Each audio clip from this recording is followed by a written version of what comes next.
Herschel, talk to me about what you said the other day. You said, I've had enough. As we're watching these riots and we're watching our country come undone, and quite honestly, watching a media turn bad into good and good into bad, where we are now saying, protests, they don't always have to be peaceful, and, these are peaceful riots. And nobody's holding anybody responsible. You said enough is enough. Can you recap some of your thoughts? Yes. I was sad because, America, I love America. I absolutely love America. And, I've spent the last 12 years working with our military on the behavioral health side, trying to remove that stigma of mental health. And I know our young men and women of service, they're true heroes. They fight wars for us. They die for us. They sacrifice so much for us. And our ancestors have done so much for this country to put us in the position we're in, that we have everyone from other countries want to come here. And yet... Wait a minute. You just said our ancestors did so much. I've just spent the morning listening to protesters talk about how their ancestors were slaves, and so what they're stealing today is to just a down payment on what built this country. But you're a black man. A little bit with that. People need to get back to history. Slaves were not just African Americans. Slaves was a lot more than just African American, and people need to realize when you start talking about ancestors, let's go back to the Indians. Let's go back to the Native American. So that's what people need to go back to. And one of the things I think we become a society of, and I hate to say this, and I hate to call out any group, is when a group start thinking about something for free. Hey, nothing is free in life. I have my Caucasian friend, my white friends, some of them family have worked as hard as I work to get in the position I'm in to do whatever they got to do. And, there's no doubt you talk about African Americans being slaves, but there was also other people that were slaves. Let's talk about let's talk about the Jewish. So let's not start looking back years ago, what happened years ago. And I'm tired of people wanting a handout rather than a hand up. And that was one reason I say I'm sick of this. I'm sick of this, that, stealing and routing and beating people up has nothing to do with Florida, Aubrey out of Georgia. And, yes, it made me sad. I was very sad to see that, and there's no doubt I was upset with the police, but I also know 99.9% of the police are not bad people. You do have a few bad apples in there, the same as society. You got society where good people are, you got bad people. But when you have leaders in this country, and I'm getting to our Congress, I'm getting to our senators, when you got leaders in this country that talks about things got to get better, but yet they have been in Congress for years and they've done absolutely nothing. But yet they run again, they get elected again. They continue to talk about this, so people need to know the truth. So don't talk about my ancestors was in slavery, that you owe me something. No, what I owe you is a hand up to help you out to make things equal for equal playing ground, because no one knows what happened 500 years ago. No one knows what happened with that, but I know what's happening now. I have white, black, Native American, Asian American, all types of races that's fighting wars right now in the military for America. So that's what we need to think about. This is America. And I told someone earlier, I said, I am tired of this Democratic right now. I'm tired of this Republican right now, because this country is at war. This country is at war because you have people that, and I'm not just talking about African American. When you watch this TV, you see just as much white out there doing this as you do black. Well, when are we going to have a leader to step forward? Well, we got a leader to step forward with a name by the name of Donald Trump, but yet when he says something, that's when you see someone shows their head, who's been hiding forever. They've been hiding. All of a sudden, when the president says something, they come out and they want to criticize. And my point was, guys, if you're going to criticize, you need to stay on the sideline. Let someone else step in at an interim right now, because you don't want to represent yourself as a senator or congressman to say, we have to stop this. This can't be. This is for America. This has nothing to do with Democratic, nothing to do with Republican. We are Americans, and we need to go with that first and put down laws that's the way this country was built. And you see the passion I have, and that's how much I love America. I will tell you, Herschel, thank you for coming on the program sincerely. we have the whole building. I just don't know anything about sports, so I apologize for that. But the whole building is thrilled that you're on with us today. Everybody's big fans. But you are being this outspoken is not something. I mean, thank God it is becoming less rare than it was.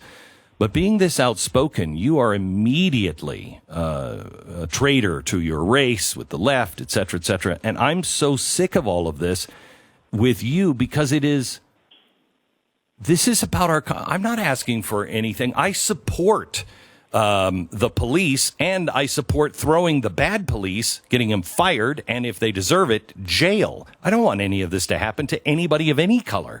The police are supposed to be serving and protecting us, not doing anything else. So we're really on the same page, but this has become more about destroy America, destroy the economy, and make everything socially equal through social justice. This isn't about the Constitution. And I don't know how politicians are standing on the sideline when people on the streets are saying, this is about destroying America. We have to burn it down to restart it. That's insanity.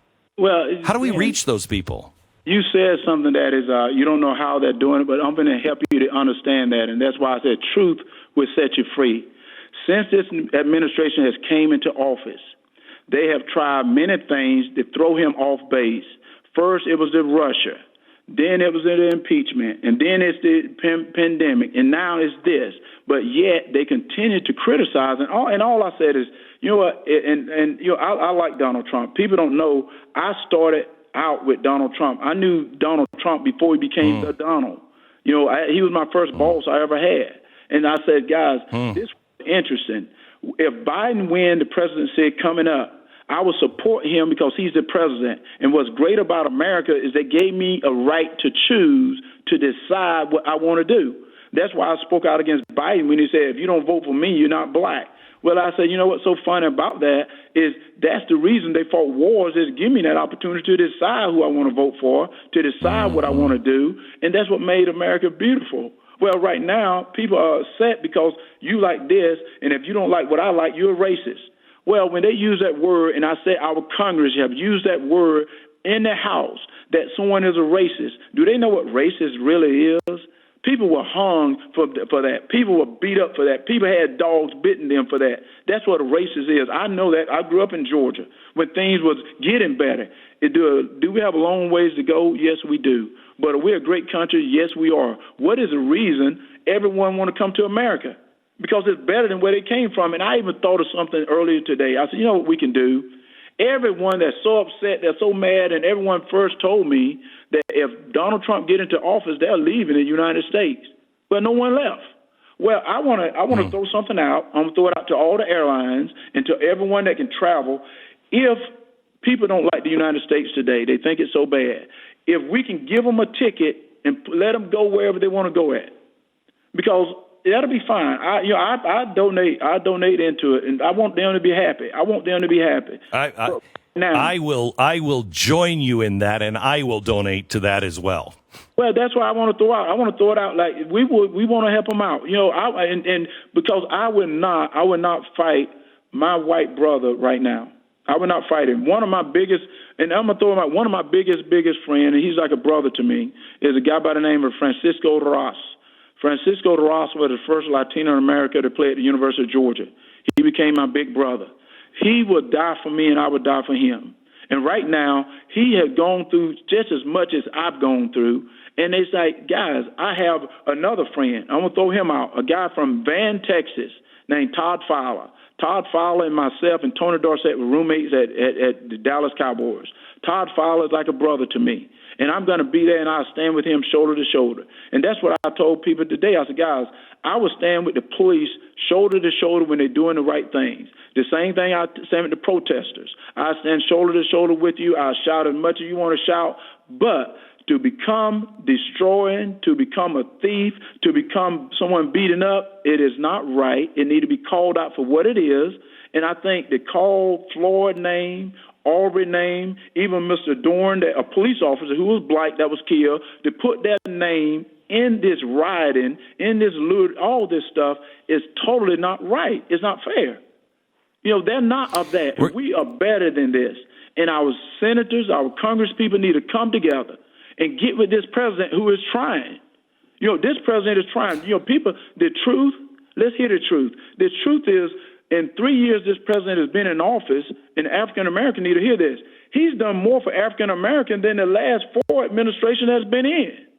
Why don't they put things side by side and look at it? Look at what he's done compared to what the other generation has done. And I hear, and you know, and I'm people forgive me about Vice President Biden. And I say, I hear what he's going to do, and he's going to be so wonderful if he becomes president. And I was sitting there, and I said, wait a minute, he was a senator for 20-some years or 30-some years, and he was VP for 8 years. What did he ever do for the African American? You know, what did he ever do for the African American? Now, and I'm not saying you can vote for him because that's what's great about America. You have that choice. But don't penalize me if I don't, because I think I want to see proof. Well, if you've been in office for over 8 years, you've done nothing, proof is you're not ready to serve America. I want you to do something. Is that not what you're supposed to go there to Washington and do, is do something? One thing President Trump has done, he's draining the swamp, because we now know what's happening in Washington. And I think that's what they're upset about. The people now see what is really happening in Washington, and they don't like it.